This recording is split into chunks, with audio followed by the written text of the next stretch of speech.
Жездем мені алғаш рет басқаша қараған күн есімде. Күнде тым ыстық, мен де тым жас едім. Аппақ көйлек киген сол күні. Күннің нұры терезеден түсіп тұрды. Көйлек жұқа еді, тым жұқа. Төменнен кигенде көйлегім көкіректі толық жаппады. Жездем үндемеді, бірақ көз қараса мені жалаңаш тәнімді бүкіл ақтарып шыққандай болды. Ол күні әпкем түнгі аусымда қалған. Үйде екеуміз ғана едік. Мен ішкілік ішпеген, бірақ жүрегім мас еді. Жездем ваннадан енді шыққан, беліне оралған ғана сүлгі. Тамшы су иығынан баяу сырғап кеудесіне қарай түсті. Мен көзімді тайдыра алмадым. «Не болды, балдыз?» деді ол жымиып. Даусы салқын, бірақ көзі жалын еді. «Көйлек» дедім. «Иә, аппақ екен». Ол жақындады. Мен бір қадам шегіндім. Арамызда ешкім жоқ, ештеңе де жоқ, тек тынымсыз ауыр. «Осылай үнемі ашық жүресің бе?» деді. «Сіз ше, үнемі осылай жартылай жалаң жүресіз бе?» дедім. Кенет ол мені белімнен ұстап өзіне тартты. Сүлгіден тараған жылы иіс мұрным тесіп өтті. Кеудем оның кеудесіне тиіп еттім. Ол көйлектің мойын тұсын ақырын тартып, екі иығымнан төмен сырғатты. «Тоқтаңыз, айтшы, сен қаладың ба осыны?» Мен үндемедім. Үндемегенім келісім екен, ол білді. Менің көкірегім дірілдеп тұрды. Қызарып кеткен ұштары көйлекке жабысып бәрін ашып тұрды. Ол иіскеді. Тынысым ішіме тығылып көзім жұмылды. Тәнім алғаш рет ер адамның қолына мұнша шөлдеп тұрғанын сездім.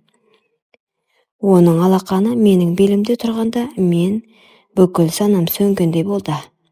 Көйлек баяғыда жерге түскен. Мен оны киіп тұрмын деп ойласам да, ол баяғыда шешілген екен. Жездемнің ерні мойнымды іздей бастады. Бір қолы иығымнан сырғып арқама барды, ал екінші қолы белімнің төмен тұсына баяу ойнап тұр. «Бір-ақ рет», деді ол сыбырлап. «Тек осы түн.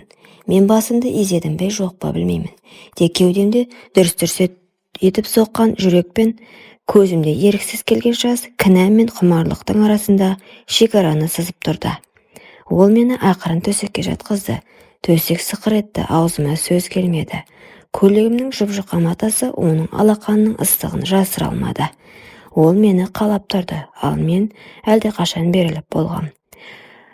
Жалаңаш тәнімен жатып, жездемнің иісін жұтып, құмарлықтың отына тұтанып жатқанымды білгенде, ұяттан емес, қалауымнан дірілдедім.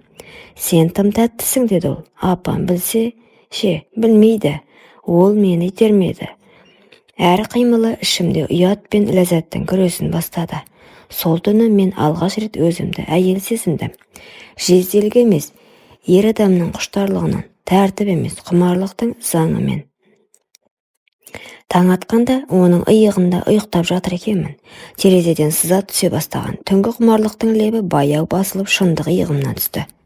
Ол ұйықтап жатқан, ал мен ояумын. Кеудемде біртүрлі тыныштық, айғай жоқ, үрей жоқ. «Мен не істедім?» деген бір ой келді. Бірақ өкінемеш, таңырқау. Мен өзімді жек көргім келді, бірақ жек көре алмадым. Ол менің жездем. Мен әпкемнің сіңлісімін. Бірақ түнде ол мені әйелім деп атады. «Көзім тек сені көргісі келеді» деді. Сол сәтте мен бәрін ұмыттым. Әпкемді де, үйді де, тәрбиені де. Тек мен әйел болып, ер адамға толық берілген сәтімді ғана ойлап жаттым. «Түнгісін айтқан сөздерің есіңде ме?» деді ол, ақырын иығынан түртіп. «Есімде» дедім. Бірақ шын айттым. Мен үндемедім. Аяғымда әлі де оның алақанының табы бар сияқты. Кеудемде оның демі, жанымда тыйым. Бірақ жүрегімде сол бір түнгі әйелдік бақыт қана қалды. Сол түннен кейін бәрі өзгеріп кетті. Бірақ тек мен үшін. Менің ішімде бір нәрсе сынып қалғандай болды, ал ол тек көзін тайдырып бұрынғыша жүре бастады. Таңғы ас үстінде жездем менен аулақ отырды. Әпкем риза болып езу тартып отыр. «Сіңілім, неге меңзеңсің, ұйықтамадың ба?» дейді. Мен жымидым. Жымиғанмен ішім өртеніп тұрды.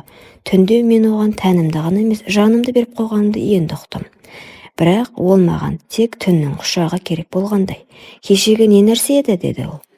Бір кеште екеуміз ғана қалғанда, ол иығын көтеріп қойды. «Қателік, өткеннің ісі, айтпай қояйық». Сол сөз мені сындырып кетті. «Қателік пе?»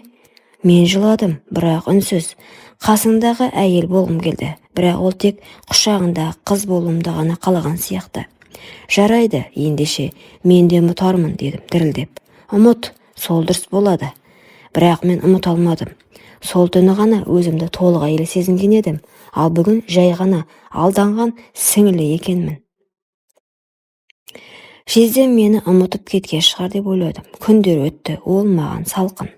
Мен де барынша сыр бермей жүрдім. Бірақ бір күні әпкем түнгі ауысымға кетті.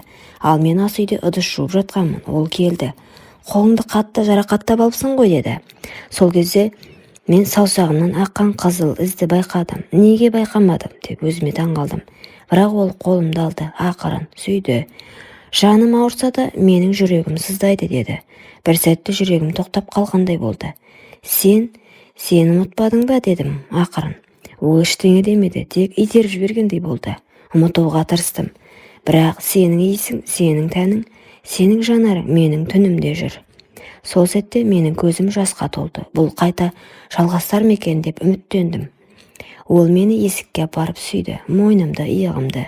Сол сәтте мен өзімді енді ғана, жай ғана қыз емес, оның жасырын, бірақ жан сүйген әйелі сезіндім.